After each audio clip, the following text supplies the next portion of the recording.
Peggy 12.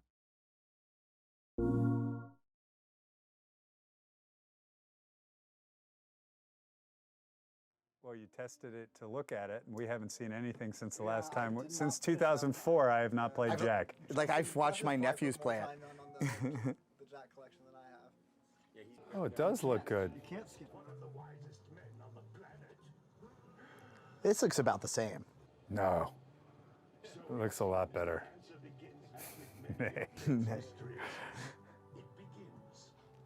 Jak's feel is still great, though. He moves really well. Oh, you remember how to play. It's immediate. He knows all the commands still. But the camera. All the memories come back.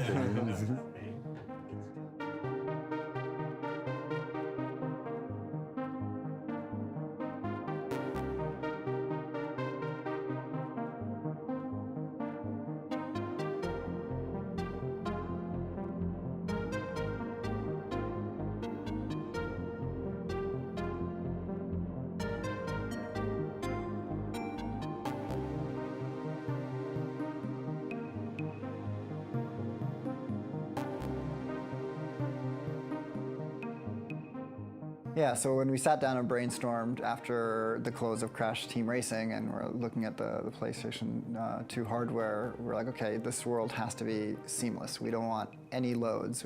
It's got to feel immersive, and we don't want there to ever be a break from the action or a chance for you to say, oh, now's the time for me to put down the controller, I finished that level, you know, and you're just always in the world, it's always on. There's a day and night cycle, so it's always changing and evolving, and you really feel like you're part of that world. So those were, from the very beginning, before we even knew who Jak was, who Daxter was, you know, what the world was going to be like, that was the feeling that we wanted to invoke. Oh, we had everyone draw, too. We had every single artist in the company draw, like, their vision. Like, on paper, like, or on computer, they were allowed to do anything. Draw their vision of, like, the world we might make.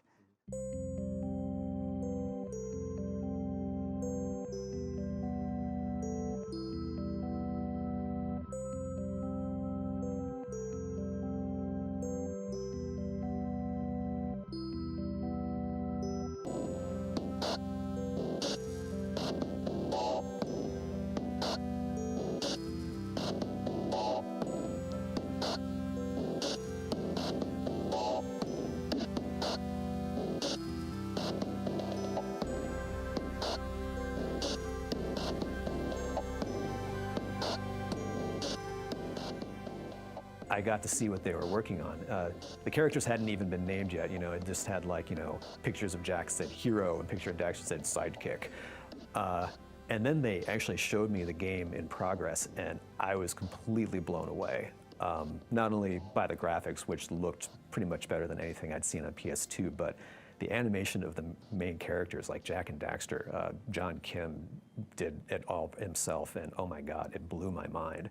Oh yeah, this little space, and Jak's cool little water waddle. I love, look at Daxter shivering. That was a John Kim touch. Daxter was, I guess, one of the things that I drew as far as inspiration was Abu, Aladdin Abu. He was squirrely. He was literally just all over Jak. In Aladdin, is all over the main character, and yeah, and he would do the same thing in the game. You know, if he does a spin kick, he would spin around him and he'll string back and come back like a rubber band. And so yeah, all that ideas, I think, heavily for me as an animator came from Aladdin. But again, that was a first. Most characters, and still there are games where the characters go in the water and they just walk through the water. Jak had a reaction for everything. Yeah, his animation was pretty unparalleled. And that was something that was very important to us, was that passion for animation and very responsive controls. We all came from the arcade era, and those had a great feel to them, and we wanted to replicate that.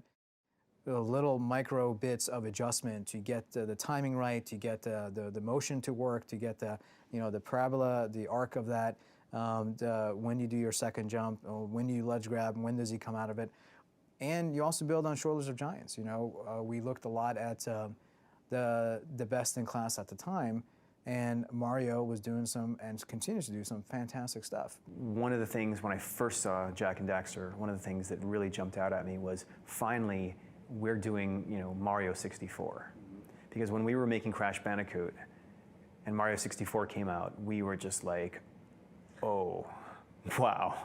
We were absolutely floored by what we were seeing on the screen. And so when I first saw Jak and Daxter, it was like, okay, now we can do that kind of a game. That this was really Mario 64, but given reason and given continuity. So it wasn't just a bunch of toys, it was, here's Jak, and why do you have to And do there's this? a story. Well, Mario had no story. Right, a bird stole it, as opposed to just go do it.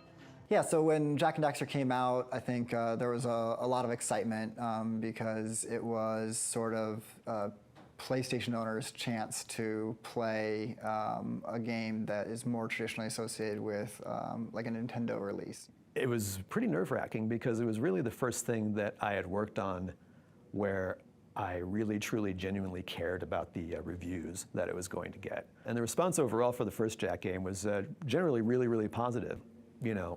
It was just fun to be able to, play this game with some of my friends or some little cousins. So, hey, look, I did this part. We all thought that we had made something really fun. And, thankfully, the sales demonstrated that enough people agreed with us. For us, it's always very refreshing to get the outsider's perspective and to say, wow, this is actually something that works really well. We didn't know we were making such a great title. We were just doing our best to create a kick-ass title. Oh yes, the dogs.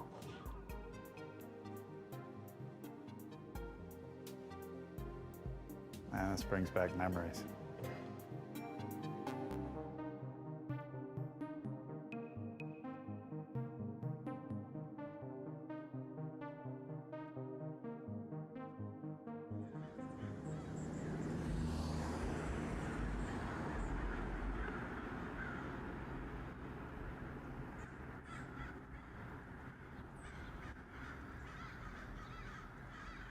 Technically, this was a much, much more challenging project, and so just getting it to run at all was almost a miracle.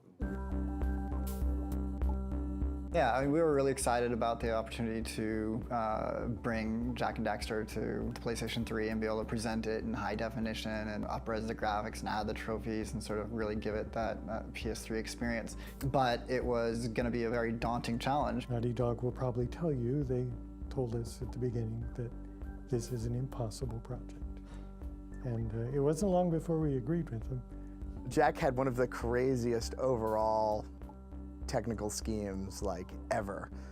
They did a lot of tricks, a lot of expected ones and a lot of unexpected ones. They wanted to get the most out of the PS2. Well, actually I would argue they did get the most out of the PS2. We had like completely custom tools and completely custom way of using all the hardware. Made stuff back and forth between all the different processors and like did weird stuff on the old PlayStation 1 processor you weren't supposed to, and it was just a very complicated design. So the process of handing it off to another developer, Mass Media, who did a fantastic job of piecing together that spaghetti. And looking under the hood, yes, it was a surprise to see that much code. Oh my God, I'm so sorry.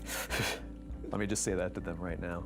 Lots of late night debugging sessions and mysteries that took a few days to solve. Yeah, we didn't think when we were making the game of the people that would come through and improve the game. I was there sitting next to the programmer helping him figure out what kind of clever algorithm that Naughty Dog came up with. Of course, it's at those points you realize how much work you're going to be in for, and you've got to try and figure out how they did this multi-texture layered rendering. Oh, brilliant, but troublesome. Even going back to some previous idea or some previous thing that we implemented, it's hard even like for me to go back and like, what were we thinking? Like, I don't know why we did it that way, but it made sense at the time.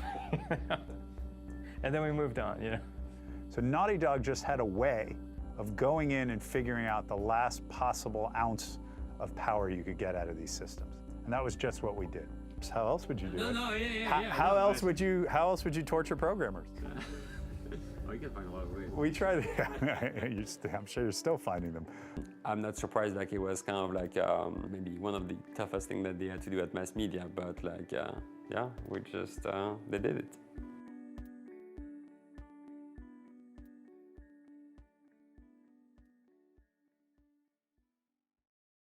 we could have gone the route of doing a lot more rewriting than we did, but we didn't want to do that because we wanted to keep the essence of the game. We wanted to make sure it was the game. I'd say 100% we are faithful to the original.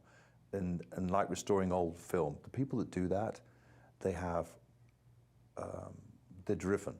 They have a cause, and they're trying to make the best job possible because it's a labor of love. And so when you see classics like this, you absolutely want to bring it into the modern era. You want new people to see it, and you've got to take care. Absolutely. It's like, you know, remixing the Beatles album or something. I mean, it's cool. It's just totally awesome because we all loved this game. I loved it when it came out. I mean, you remember the game, it always looked great, and it was always super colorful and cool. You play the PlayStation for a while and go back to it, it's like, wow, that's a little different than I remembered it. So it's funny how your memories work on there. I think to some certain extent you kind of remaster your memories. And so then when you play the PS3, hopefully it matches pretty good.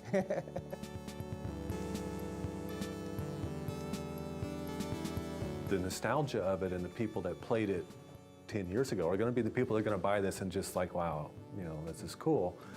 But there is a whole nother generation, or you know, at this point, I feel like I'm so old that maybe a few generations back that are going to be looking at this stuff for the first time and thinking, well, this is, you know, this is the kind of game that people don't hardly make anymore. I mean, you know, these days it's big movie kind of adventure titles or big battle games or whatever. And this was a time when it really was all about platform games and that kind of gameplay, puzzle solving, that was very simplistic but compelling.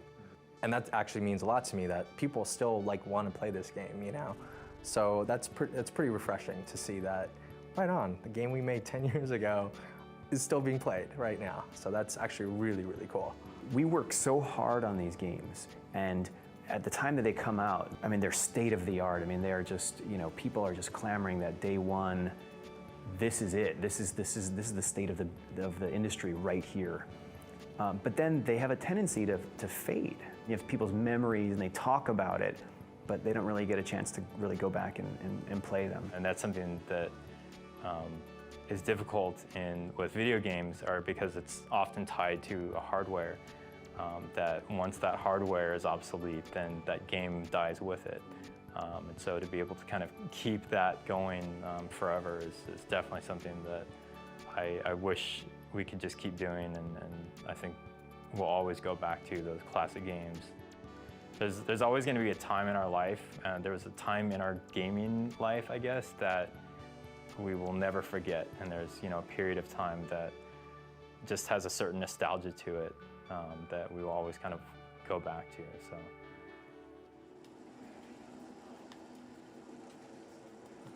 Oh, Jesus, I suck. I suck. It's going to be fun. I'm really looking forward to sitting down, and I get permission every once in a while to just do some game time at home. And this, I'm sure I'll get some permission to dive right in. I want to play these again from start to finish, which is kind of ridiculous, but that's what I'm going to do. The only thing that'll be difficult, I think, for some people is, you know, for all the cleaning up that they do and the graphics and all that sort of stuff, all the stuff that drove us crazy when we released the game is still going to be there. Like all the stuff that we didn't get to do, all the animations that we kind of had to like skimp on because we were rushing to get things done. I mean, all that stuff's still going to be there. So, like they say, projects are never finished. They're simply abandoned because you got to ship the damn thing, right? So you know, there'll be a few things that you're like, oh man, but. And the bottom line is, it's going to be cool to be able to experience that stuff again. There's a pain in creation in the game industry. And there's a lot of late nights, a lot of frustration. Things get to yells, things get to anger. There's a lot of pain in the creation of these games. And to turn around and play it for fun right after that is impossible because the pain still rises. You still get frustrated. Oh, I lost that battle. Oh, we never fixed this thing. Oh, it still has this problem. Oh, how did we leave that in? You don't see it as a gamer sees it. You see it as a game maker sees it. We create the games that we want to play, but they end up being for somebody else. You know, it's just making games is just a lot of like personal investment. It's like, and it's kind of like what we're also asking people to do here. It's like you're gonna spend a lot of time at the office. You're gonna just give it a lot of yourself just to do it. And singing now, it's still like, they are great games. You're like, it was worth it. It was totally worth it. Takes a while. Yeah, and to actually, although I was having fun playing Jak, and so I do want to sit down and play, because it's been 10 years now, so that's like about the right kind of distance you need to look at it like fairly objectively, where you've half forgotten the stuff. So I can now play the game as the audience that speaks to me on Twitter or whatever, reaches out to me, says how fantastic the game is. I can play it and see it as they saw it. I receive at least an email or message or two a day asking for updates to Jak or a Jak 4, and that doesn't sound like a lot, but there's no reason to send it to me because I no longer have any control over it. And people know that. It's not like they think I still work at Naughty Dog. So the demand for this is big. And I tell everybody that the day I left Naughty Dog was the day that I couldn't defeat anyone in GoldenEye. Well, you know, there was a road, and it branched. And one branch was continue to work at Naughty Dog and continue to do something that I love doing and still look back on very fondly. And the other branch was to go do things that weren't coming into the office every day, 6 or 7 days a week, working extremely long hours and trying to make myself a more full person by traveling, doing other businesses, finding out about other companies, other industries. And I chose that branch. And we were lucky to have like guys we work with like them who were so talented, who actually were capable of like really doing it and doing their own thing and adding their own style to it. It's actually, you know, they're very unique. There was no stumble at Naughty Dog. Naughty Dog continued right along into Game of the Years. So it's easy to look back and say, I shouldn't have made this decision or I should have made this decision, but I wouldn't give up the life, you know, that I've led since. But it's when you come back on a day like this and the memories come rushing back and you do realize that you miss that familial challenge.